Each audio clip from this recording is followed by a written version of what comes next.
Golden Seal Peak est une organisation non gouvernementale créée en juillet 2002 dans le but de préserver la culture du mûrier et du verre à soie d'essence khmer et aussi redonner ce savoir khmer qui est disparu pendant les guerres à rebâtir une soie digne du temps de nos grands rois d'Angkor.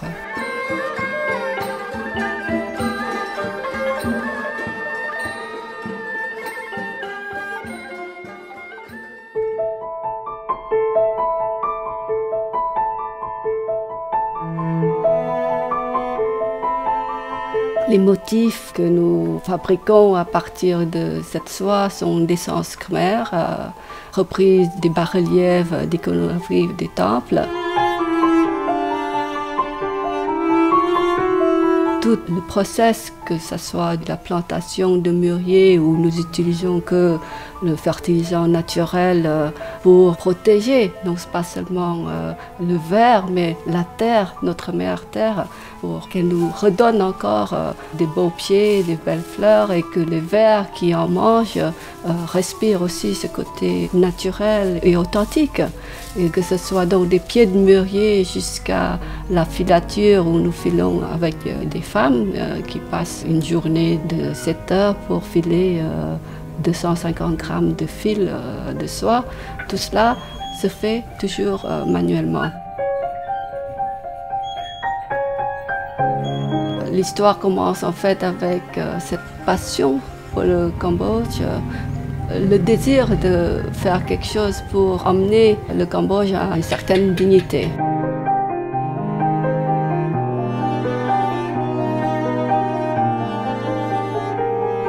Cette passion, ça ne se trouve pas seulement pour le pays, mais pour le peuple tout entier, les gens. C'est ma passion, c'est le fait de partager ce savoir et de perpétuer ça dans l'éternité.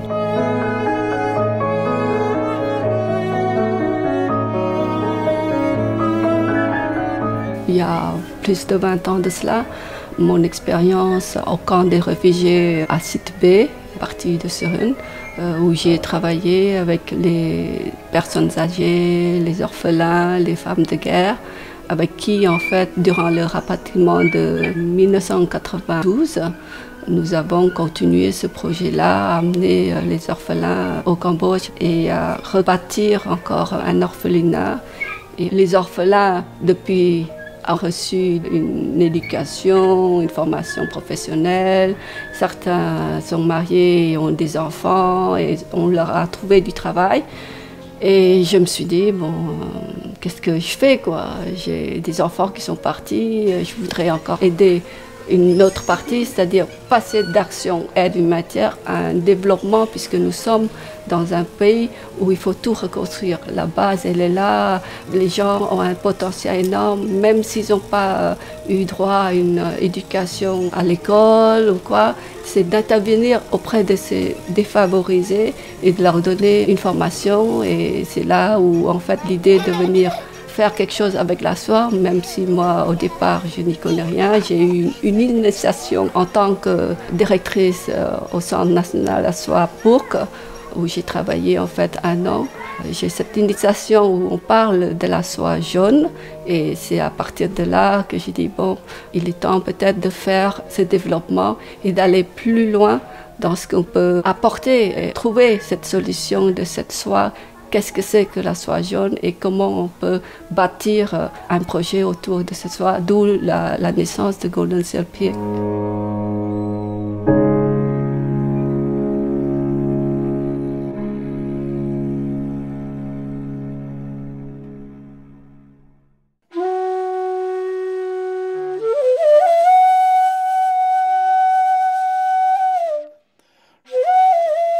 Pourquoi la soie jaune? En fait, l'hypothèse, c'est qu'en Inde, il existe une soie jaune qui n'est pas domestiquée. Elle est plus élevée dans la nature sur des sols. Et cette soie, elle s'appelle en fait la Muga Silk. Elle est élevée dans la partie Assam. Cette soie est réservée à la famille royale, aux dignitaires Maratha et aussi aux nobles de la partie Assam, qui est une partie très très riche. et elle est jaune, elle est dorée.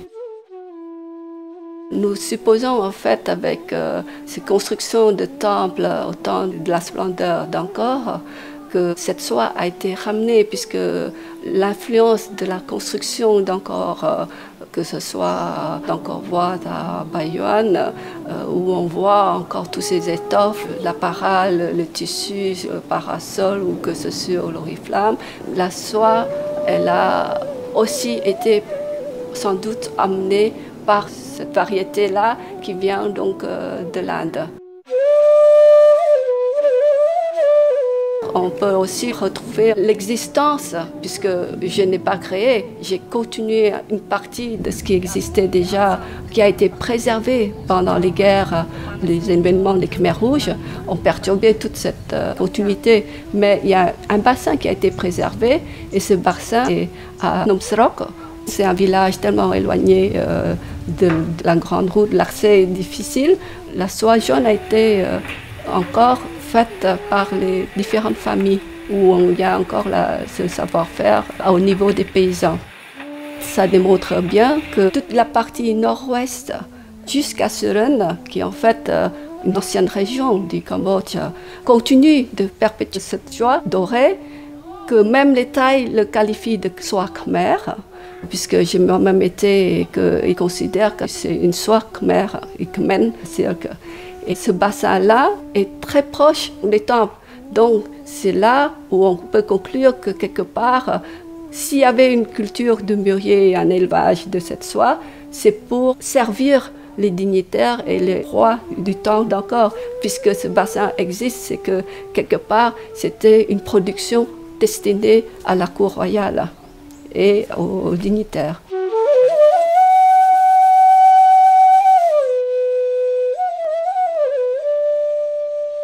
En fait, je l'ai fait par amour pour le Cambodge, mais je découvre petit à petit qu'en fait, que ce que je fais, c'est en fait essayer de préserver cette soie qui est en train de disparaître. Pourquoi? Parce que la soie jaune est une soie qui est très très petite en cocon, donc en quantité de fils tirés au bout du compte après la filature, nous avons 15 fois moins de production comparé à la soie blanche, qui est un peu une soie mondialement connue et qui ne peut pas être rivalisée parce que comme elle est longue, elle peut être filée de façon mécanique avec tout un chaîne de maillage où il n'y a qu'à poser et puis la machine vous fait.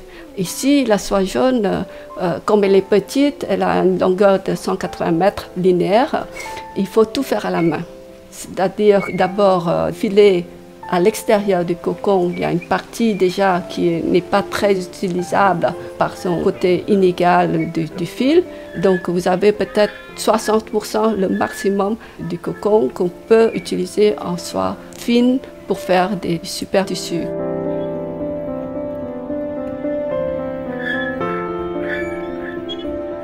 Pour la soie, je pense que c'est vrai qu'il y a un apport de la soie jaune qui vient de l'Inde.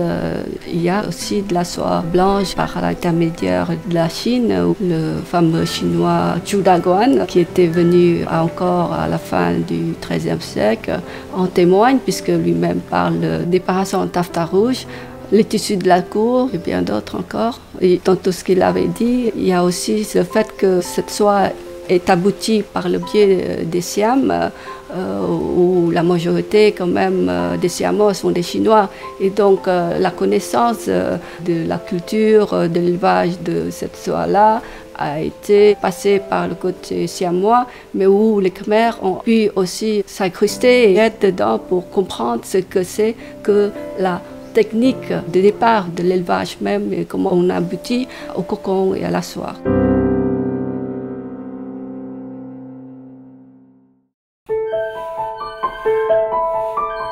Nous nous concentrons à Golden Seal Peak dans deux différentes techniques, c'est-à-dire l'ICAT, le Cambodgien appelle parole, technique de différents masquages et différentes teintures pour retrouver un motif coloré comme une peinture sur tissu.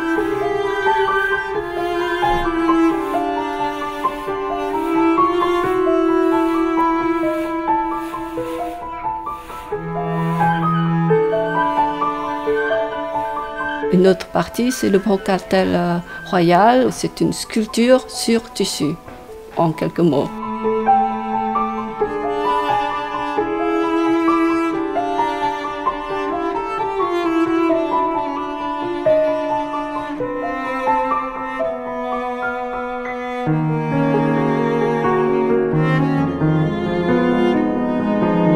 Nous avons à peu près une équipe de 36 personnes qui fait ponctuellement du licate, le nouage, jour après jour, pour en sortir au bout de 5, 6 mois, 7 mois, 8 mois, ou même des grandes pièces des 2 ans, un tissu, quoi. Et sur licate, vous avez la fondation, la base du développement, ça consiste en fait à les former, savoir comment nouer de façon régulière en suivant des formes géométriques. Ça, c'était la base de l'icate. Mais je suis un petit peu allergique à toutes ces formes géométriques. Je pousse parmi les 36 personnes, 5 à 6 personnes, à faire des formes qui sont des mouvements. Nous nous inspirons des motifs du temple. Les sculptures, il y en a des milliers, toutes les formes.